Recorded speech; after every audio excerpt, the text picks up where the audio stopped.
আজকে আমি একটা পেন্সিল প্যান্ট কাটিং করছি। এটাকে ট্রাউজার বলা যায়, পেন্সিল প্যান্টও বলা যায়। তো এর হাইট হচ্ছে, এর যা হাইট তাতে 2 ইঞ্চি আমি নিচে এক্সট্রা কাপড় রেখেছি। এই কাপড়টা আর কি ফোল্ড হবে, আর উপরেতে সেম ভাবে 2 ইঞ্চি রেখেছি। এটা হচ্ছে এলাস্টিকটা যেখানে ভরা হবে ঘরটা হবে। তো এখানে থেকে আমি কোমরে 4 ভাগ নিয়ে নিয়েছি 11 ইঞ্চি। আর এটা হবে এখান থেকে হচ্ছে কোমরে 4 ভাগ প্লাস 3 যোগ হবে।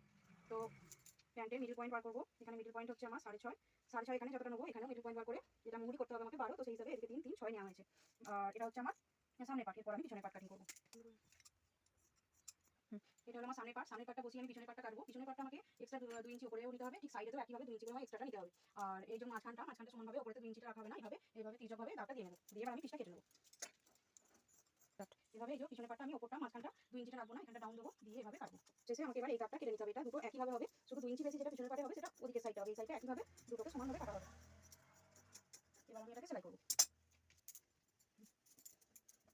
আমার ট্রাউজার তৈরি হয়ে গেছে। আমি নিচেতে পায়ের দিকে একটু লেসও লাগিয়েছি, দেখুন দেখতে খুব সুন্দর লাগছে।